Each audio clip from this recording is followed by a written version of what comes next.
నమస్కారం అండి అందరికీ. మళ్ళీ నా లాంగ్ వీడియోకి స్వాగతం సుస్వాగతం. ఈరోజు అయితే 10th డే కదండి నవరాత్రిలో.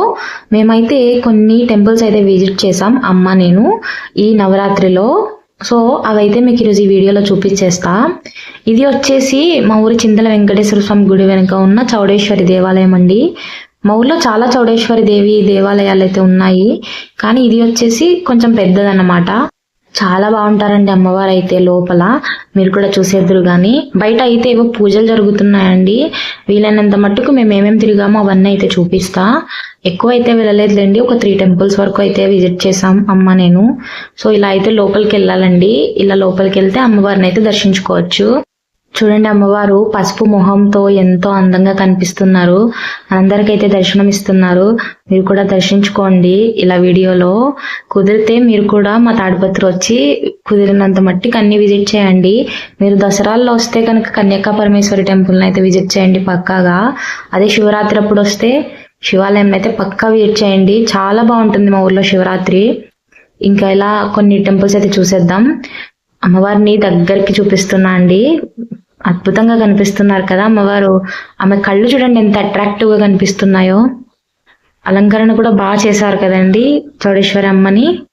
చూడండి ఆమె కళ్ళు చూడండి ఎంత బాగున్నాయో. నెక్స్ట్ టెంపుల్ వచ్చేసి చింతల వెంకటేశ్వర స్వామి గుడి అండి. వెంకటేశ్వర స్వామి గుడిలో ఆనందవల్లి తల్లి ఉన్నారు. ఆమెనైతే చూపిస్తా. ఎక్కువ అయితే చూపించలేదండి, అక్కడ ఉన్న పంతులు గారు అయితే వీడియో రికార్డ్ చేయొద్దు అనేసి అన్నారు. సో అందుకే వెంటనే కట్ చేసేసా. ఎప్పుడైనా అయితే పర్మిషన్ తీసుకుని అయితే మీకు చూపిస్తా బాగా క్లారిటీగా. ఈ గుడి గురించి అయితే మీకు చాలా చెప్పాలి. ఇది కూడా చాలా ఓల్డ్ టెంపుల్ అండి. నేను కూడా కొన్ని తెలుసుకోవాలి. తెలుసుకుని అయితే లాంగ్ వీడియో ఖచ్చితంగా పోస్ట్ చేస్తా, మీరు కూడా చూసేద్దరు కానీ. ఇప్పుడు నెక్స్ట్ వచ్చేసి మా ఊర్లో ఉన్న పెద్దమ్మ తల్లి గుడి అండి. ఈ గుడి వచ్చేసి కన్యకా పరమేశ్వరి రోడ్కి ఆపోజిట్ రోడ్లో ఉంటుందండి లోపలికి వస్తే. ఇంకా మా బుజ్జిగాడిని అయితే అక్కడ పార్క్ చేసేసా. అదే నా బైక్ అండి. అమ్మ నేను బైక్లో వచ్చాం. సో పార్క్ చేసేసి ఇంకా టెంపుల్ని అయితే విజిట్ చేసేద్దాం. ఇప్పుడు మీరు చూసేది అయితే ఎంట్రన్స్ అండి. ఇటు నుంచి లోపలికి వెళ్ళేది, అంటే గుడి లోపలికి కాదు గుడి దగ్గరికి వెళ్ళేది. సో గుడి దగ్గరికి వెళ్ళేలోపు మీకు ఇవన్నీ చూపిస్తున్నా. అంటే ఈ స్టోన్ ఒకటి కొంచెం వెరైటీగా కనిపిస్తుందండి నాకైతే. అది ఏంటనేది అయితే నాకు తెలియదు, కానీ చూడ్డానికి డస్కీగా అదొక బాగుందండి. చూడ్డానికైతే డిఫరెంట్గా ఉంది. సో ఇలా అయితే మనం లోపలికి వెళ్ళాలి. ఇక్కడ మనకి ధ్వజస్తంభం అయితే కనిపిస్తుంది. ఇంకా అటు నుంచి చూస్తే అమ్మవారు అయితే కనిపిస్తారు, పెద్దమ్మ తల్లి అమ్మవారు. చాలా అంటే చాలా పవర్ఫుల్ పెద్దమ్మ తల్లి. మీరు ఎప్పుడైనా వినే ఉంటారు. చిన్నప్పుడు వినేదాన్నండి, అంటే ఇక్కడ కాదు మా సొంతూరులో. అమ్మవారు సాయంత్రం అయితే తిరుగుతూ ఉంటారు, గుళ్ళో మాటలు వినిపిస్తూ ఉండేవి. ఇలాంటి మాటలు అయితే వినేదాన్ని. అప్పట్లో చాలా మందికి కనిపించేవారు అని కూడా చెప్పేవారండి నా చిన్నప్పుడు. చిన్నప్పుడు అంటే ఏం కాదండి, 20s చిన్న ఏజ్లో అప్పుడు. కానీ ఈ కాలం కలికాలంలో మనకి ఎక్కడ కనిపిస్తారండి, అంత అదృష్టం మనకెక్కడ ఉందంటారు. సో ఇలా టెంపుల్స్ అయితే విజిట్ చేసి ఆవిడ దర్శించుకోవడం అంతే. చూడండి మీరు కూడా పెద్దమ్మ తల్లి అమ్మవారిని ఎంత బాగున్నారు. ఇంకా అమ్మవారికి అయితే నిమ్మకాయల దండ అన్ని వేశారు. ఇక్కడ ఒక ఇన్సిడెంట్ అయితే జరిగిందండి, అది అమ్మకి జరిగింది. నేనైతే బయటకు వచ్చేసా. నాకు ఎందుకో ఒక తెలియని వైబ్రేషన్ అయితే వస్తుంది ఆ టెంపుల్లో. సో అందుకే నేను త్వరగానే బయటకు వచ్చేసా. నాకు కొంచెం అమ్మవారు అంటే అదొక తెలియని అలజడి అలా వస్తుందండి, ఎందుకో తెలియదు. అది అమ్మ దండం పెట్టుకుంటుంటే ఆ నిమ్మకాయల దండ అయితే అలా స్లోగా కదిలిందంటండి. అది ఇంకా నేను అప్పుడు లోపల ఉంటే రికార్డ్ చేసేదాన్నేమో మేబీ.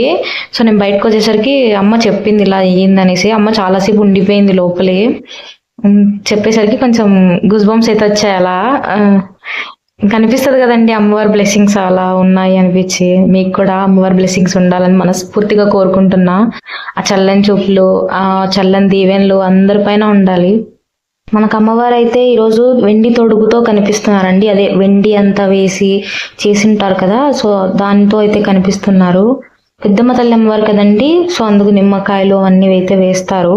ఉగ్ర రూపాలకైతే నిమ్మకాయలు వేస్తారంటండి.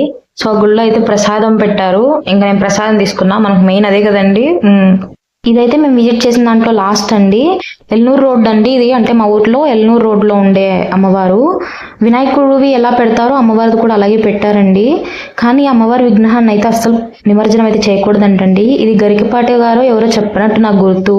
ఆ విఘ్నేశ్వరుడి ముందు ఏవో సినిమా పాటలు పెట్టుకుని డాన్స్లు వేస్తానంత మాత్రాన, చెల్లినంత మాత్రాన అమ్మవారి దగ్గర ఎక్కడ చెల్లుతుందండి. ఆ కుప్పిగంతులు అమ్మవారు ఎలాగా చూస్తూ ఊరుకుంటుంది. ఒక్కసారి కనుక అమ్మవారు రివర్స్ అయితే ఎలా ఉంటుందో తెలుస్తుంది అది, అంటే ఏమనదు అనుకుంటున్నారేమో. అలా చేయడం అయితే కరెక్ట్ కాదండి. ఎవరికైనా తెలిస్తే కరెక్ట్గా కామెంట్ చేయండి. వీడియో మీకు ఎలా అనిపించింది అనేది లైక్, షేర్ అండ్ సబ్స్క్రైబ్ చేసేసుకోండి. కామెంట్ కూడా చేసేయండి. మీకు కన్యకా పరమేశ్వరి అలంకరణలు అయితే నెక్స్ట్ వీడియో, లాంగ్ వీడియోలో అయితే పోస్ట్ చేస్తా పక్కాగా.